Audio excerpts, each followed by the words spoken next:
Keraton Kesepuhan merupakan peninggalan Kerajaan Cirebon. Keraton Kesepuhan terdiri dari dua kompleks bangunan, yaitu Dalam Agung Pangkuwati yang didirikan pada 1430 oleh Pangeran Cakrabuana dan Kompleks Keraton Pangkuwati yang didirikan oleh Pangeran Mas Jainul Arifin pada tahun 1529. Letak Keraton Kesepuhan berada di Kelurahan Kesepuhan, Lemah Wungkuk, Cirebon. Selain megah, keraton ini memiliki museum benda-benda kuno yang cukup lengkap.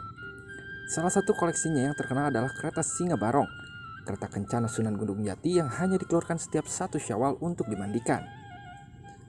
Keraton Pangkuwati adalah cikal bakal Keraton Kesepuhan.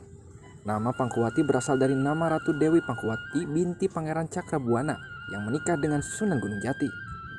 Pada tahun 1529, cicit Sunan Gunung Jati yang bernama Pangeran Mas Jainul Arifin atau Panembahan Pangkuwati I membangun keraton baru di sebelah barat daya keraton lama.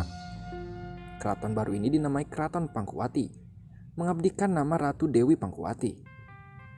Sejarah Keraton Kesepuhan berkaitan dengan runtuhnya Kerajaan Cirebon yang dimulai pada tahun 1666 pada masa pemerintahan Panembahan Ratu II atau Pangeran Rasmi.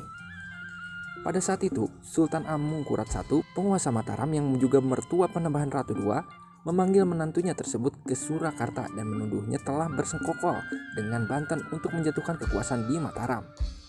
Setelah Panembahan Ratu II diasingkan dan wafat di Surakarta pada tahun 1667, kekosongan dalam kerajaan Cirebon diambil alih oleh Mataram. Pengambil alihan sepihak ini memicu amarah dari Sultan Ageng Tirtayasa yang berkuasa di Banten. Sultan Ageng Tirtayasa kemudian turun tangan untuk membebaskan dua putra Panembahan Ratu II yang juga diasingkan oleh Mataram, yaitu Pangeran Kartawijaya dan Pangeran Martawijaya.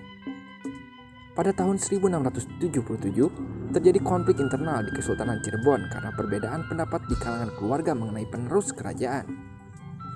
Oleh karena itu, Sultan Ageng Tirtayasa memutuskan untuk membagi Kesultanan Cirebon menjadi 3, yaitu Kesultanan Kanoman, Kesultanan Kesepuhan, dan Panembahan Cirebon.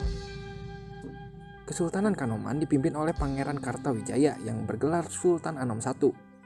Kesultanan Kesepuhan diberikan kepada Pangeran Martawijaya yang bergelar Sultan Sepuh I, dan Pangeran Wangsakerta menjadi Panembahan di Cirebon. Sejak saat itu, Sultan Sepuh I menembahi Keraton Pangkuwati yang kemudian berganti nama menjadi Keraton Kesepuhan. Nah, itu dia sejarah singkat Keraton Kesepuhan Cirebon.